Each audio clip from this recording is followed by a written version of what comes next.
Hey YG, Mr. Bole here. This week's video is going to be me taking you on a fishing trip on the Feather River here. But before we leave the house, we have to do a little planning. We need to make sure we have the proper equipment to head out on the water. First and most important thing is a life jacket. That way you're safe out on the water and you get home safe.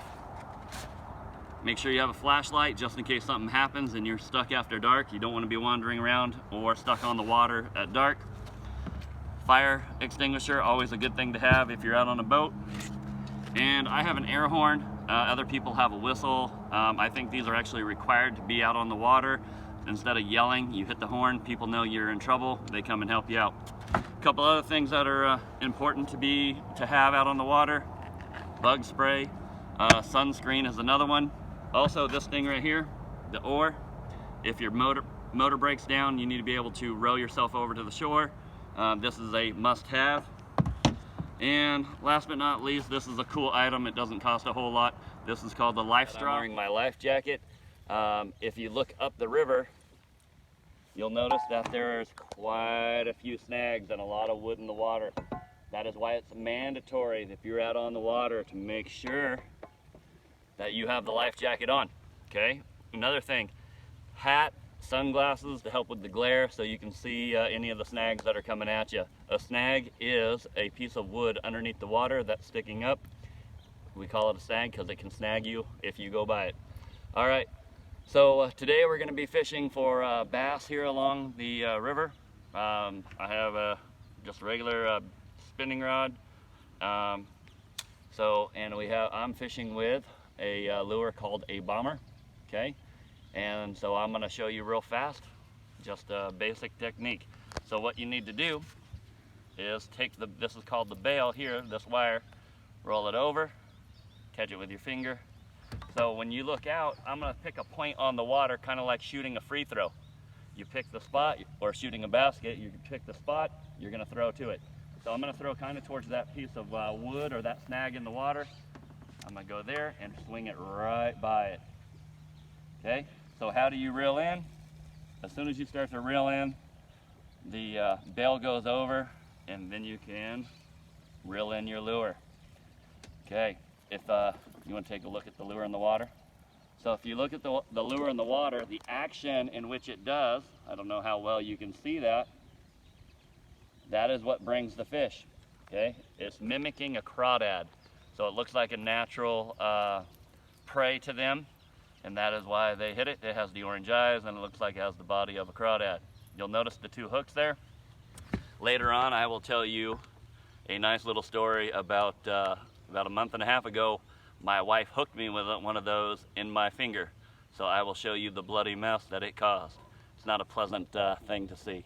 All right, so once again, bail back, pick your spot, straight back, straight through, cast. Reel in. Hopefully we catch a fish here. All right, so I will get back to you when we get some fish on the line, and I'll show you how to remove a fish off of a lure without hurting yourself. All right, YG, see you in a few. All right, YG, you'll notice along the river, those are entire cars that are stacked up along the edge of the river, where people just came and dumped them in the old days, polluting the water.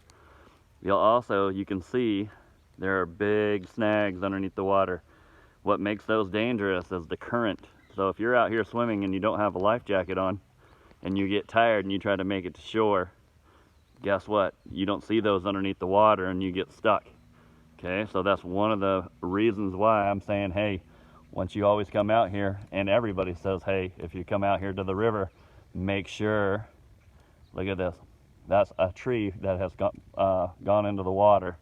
And look at, I don't know if you can see down into the water like I can, but there's all kinds of places to get stuck in there. Okay, when I was in college, I actually pulled a buddy out from underneath one of these on the river. He got swept under it, and I actually ran back and saved him. So just be careful when you're out on the waterways. All right. Hopefully here soon I'm going to be catching a fish. That way I can show you what they look like and how to get the hook out of them without hurting yourself. All right guys, hey, I want to go over something with for young fishermen that are maybe first timers out, when you're casting out and you start to reel back in, sometimes that's hard. And what you need to do to get the line back in, or your bait or lure back in, you need to take a look at your last eyelet. You'll notice on mine here, the lure has flipped itself over. I was still able to cast out. It didn't go very far.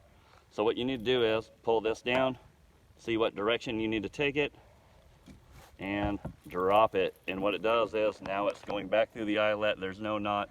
It'll be a lot easier to cast and easier to retrieve. All right, there's a couple ways to throw this out there now. You can go underhand, just toss. When it hits the water, roll the bail. Let's see if I'm gonna be lucky and catch a fish here. That might be the one. Then again, maybe not. All right, guys, until the next one, hopefully we'll catch a fish today. See ya. All right, guys, we're here still on the river trying to catch a fish. We've seen a couple smallmouth bass, but had a chaser or two, but haven't put anything in the boat yet.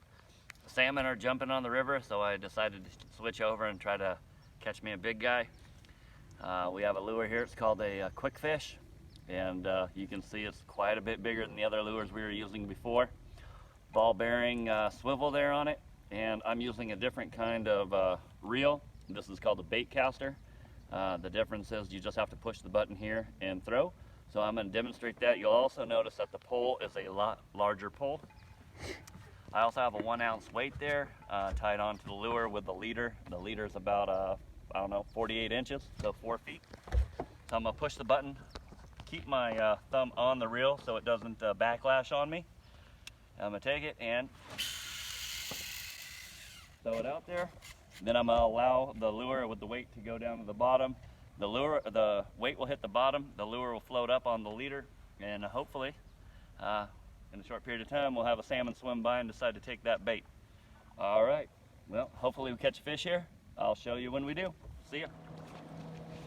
All right, guys, so we just had a boat go by. Literally, I just missed the salmon right up at the boat. So unfortunate part, I don't have a fish to show you. My buddy Mr. Angel from Park Avenue School threw his lure into the trees over here. So it gives me a good opportunity to show you how to tie a lure back on. So here at the top you can see where you tie it on at. So what you're going to do is you're going to run it through the little eyelet, give it about that much. Now there's multiple ways to tie. This is just the one that I like to do. It's quick and easy. Twist it a few times, take your end piece and run it through the circle right here. I don't know if you can see that. Then as you pull it back through, there's going to be another circle at the top. All you have to do is push it through that.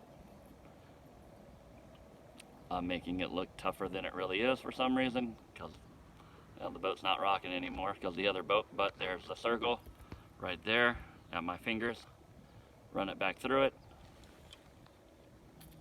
and tie it down just like that. So anything that's left extra like this on the end, you want to cut this off. Believe it or not, a fish will see that and they won't hit this lure. Okay, so we'll cut it off. Remember, while you're out on the water or out doing any activity, especially during the pandemic here, this is a great activity to do. You'll see there's nobody else out. We've only had one boat pass us today out fishing.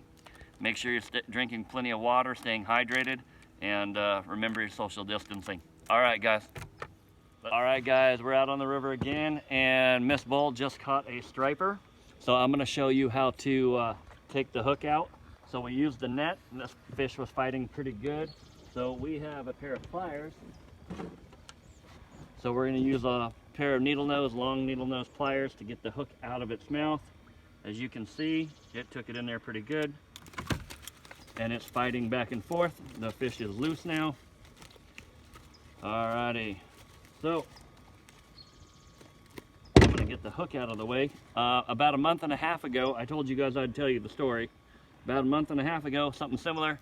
Miss Bole caught a little bass, and the bass flipped down and wound up hooking me in the finger. And the hook went all the way into the bone, and I had to yank it out. So then I had to go get shots and take antibiotics. So I will show you the picture at the end of the video, how bloody it was and what it looked like. All right, you guys, so she caught a nice fish out here on the Feather River. Remember, safety out on the water at all times. All right, we'll catch another one and we'll let you know. All right, guys, we're off the water today, and I wanted to show you guys the 3 different reels and pole combos. Now, this first little guy here is just a push button pin reel, little push button reel. That's the ones that I have my daughters use. They're very easy for a beginning fish person, and you just push this little button and you throw the lure out, and you just start reeling it back in. This one here is your spinning reel. Has the bail here. Most fishermen use that style of fishing combo with a good pole. Now, the one that I use for salmon fishing is this middle guy here. That is a bait caster. That one's a little more difficult to use. You have to be pretty decent at it. When you push this little button here, it allows the line to go out. And what will happen is the line inside will backlash when you go to throw it if you don't keep your thumb literally touching the line. So if you've ever used one, they can be frustrating. It's taken me quite a few years to get used to it, so not too bad at it anymore. All right, I want to show you guys some of the lures we were using yesterday on the boat. All right, here, 3 different combos of crawdads. This is the plastic, this is the hard, this is the bomber I was using, and this is another hard plastic. These 2 get pulled backwards. This one gets pulled forward in the water. So it's all about presentation to the fish and how they would attack prey. Here, these are the lures which we were using for salmon fishing. These are those quick fish. You'll notice 2 different sizes, different colors. This is like a rooster or just a spinner, and this is one for jigging. That's where you bounce it along the bottom. You'll notice they all have really massive hooks because they're for a much larger fish. That fish my wife caught yesterday, she was using this spoon here. That fish yesterday was a striper, also known as a striped bass. All right, so I have a few more things, then I'm going to show you how to tie a lure on. Okay, guys, these lures here are smaller lures. I wanted to talk to you about those real fast. Crawdad, grasshopper, and a little frog. They're all hard plastic baits. You'll notice they're a smaller lure, the spoon on the front. What that allows is that the lure will not dive very deep into the water. Now, the one above it, with this massive spoon on the front of it, that will allow that lure to go 7 to 10 feet, maybe up to 15 feet deep into the water, where these other smaller lures with the small spoon, they might go a foot to 18 inches at most. All right. Now, here below it is a ball bearing swivel. That is what you tie your line to. Then you connect the lure to the swivel. All right, I'm going to show you how to tie that swivel onto the line. All right, guys, so I have the ball bearing swivel here. I have the end of the fishing line. What I'm going to do is I'm going to run it through the end there. I'm going to give it about that much. Then I'm going to twist this line 3 or 4 times. Okay, now down here at the bottom, there's a natural loop. I'm going to run my line through it, bring it out the other side. Now at the top, I need to push the line up and create another loop. I take the line, I'm going to push it through that, right there. I'm having a harder time than it should be. Grab the end, I'm just going to pull down. Now I'm going to take this, I'm going to scoot it all the way down, pull it down, just like that. Then what you need to do is cut off that excess piece.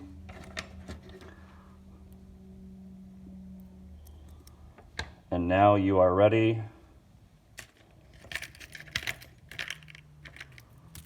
to attach the swivel to the lure. And voila, you're ready to fish. All right. So that is how you tie a fishing knot. All right, see you guys.